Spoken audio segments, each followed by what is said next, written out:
presented by SR Maithili.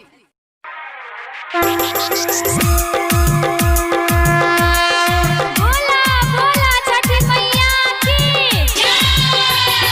DJ Badal studio Rampur बाजार।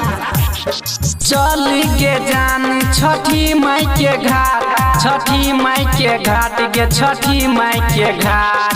चल के जान छठी माई के घाट, छठी माई के घाट गे छठी माई के घाट।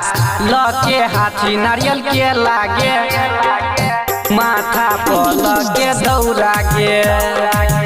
लके हाथी नारियल के लागे, माथा पर लगे दौड़ा गे।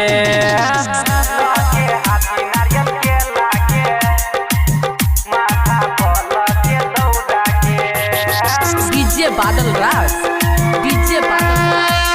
बोला बोला छठी मैया की छठी मैया के महिमा महान छे, जाने पूरा जहान गे। छठी मैया के महिमा महान छे, जाने पूरा जहान गे। भोरे भोरे पानी में जाके छठी मैया के अर्घ देखा के सुनै छै मैया सबके पुकार, सबके पुकार गे सबके पुकार।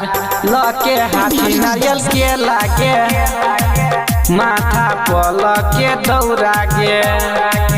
लके हाथी नारियल के लागे, माथा पर लगे दौड़ा गे।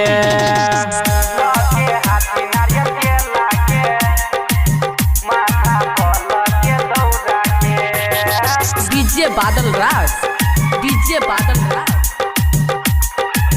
माँ संतोषी रिकॉर्डिंग स्टूडियो रामपुर बाजार। जे भी श्रद्धा से उठबै छै हाथ गे, पूरा होइ छै ओकर आस गे।